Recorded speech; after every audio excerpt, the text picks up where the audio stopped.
दोस्तों, आपने Thomas Edison का नाम हम सभी ने सुना है। वे महान वैज्ञानिक और आविष्कारक थे जिनके आविष्कारों ने दुनिया को बदल दिया। लेकिन उनकी जिंदगी सिर्फ उनके आविष्कारों से ही नहीं, बल्कि उनके अद्भुत धैर्य, हिम्मत और सकारात्मक सोच से भी प्रेरणा देती है। उनकी जिंदगी की एक घटना हर किसी के लिए एक प्रेरणा बन सकती है। 1914 की एक सर्द रात थी जब थॉमस एडिसन 67 साल के थे। न्यू जर्सी के वेस्ट ऑरेंज में उनकी प्रयोगशाला और फैक्ट्री में भीषण आग लग गई। उस आग ने कुछ ही घंटों में उनकी वर्षों की मेहनत को राख में बदल दिया। उनकी मेहनत से तैयार किए गए प्रोटोटाइप, कीमती रिकॉर्ड्स और आविष्कार सब कुछ जलकर खाक हो गया। उनके लिए यह एक भारी नुकसान था। एक पल में सब कुछ खत्म हो गया था।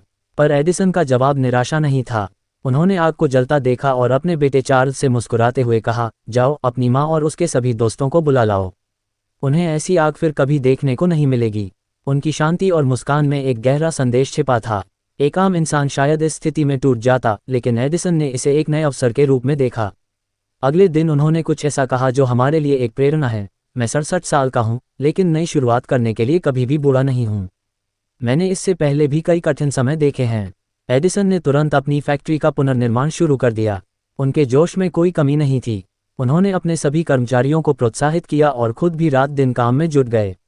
कुछ ही हफ्तों के भीतर फैक्ट्री फिर से चालू हो गई। और इस मुश्किल वक्त में उन्होंने एक और नया आविष्कार किया, फोनोग्राफ। फोनोग्राफ ने संगीत सुनने का तरीका बदल दिया और एक नए युग की शुरुआत की।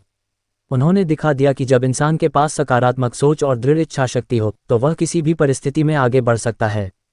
थॉमस एडिसन की इस कहानी से हमें ये सीख मिलती है कि चुनौतियां और असफलताएं जीवन का हिस्सा हैं, पर असली जीत उसी की होती है जो हर असफलता से कुछ सीखकर फिर से खड़ा हो जाए। एडिसन का जीवन हमें सिखाता है कि मेहनत, सकारात्मकता और हिम्मत से हम बड़े से बड़े सपने भी साकार कर सकते हैं। उन्होंने साबित कर दिया कि उम्र या परिस्थिति चाहे कैसी भी हो, अगर हौसले बुलंद हों और नजरिया सकारात्मक हो तो कोई भी मुश्किल हमारे सपनों के रास्ते को नहीं रोक सकती। दोस्तों, ऐसी ही मोटिवेशनल कहानियों सुनने के लिए हमारे चैनल को प्लीज़ सब्सक्राइब करें। धन्यवाद साथियों।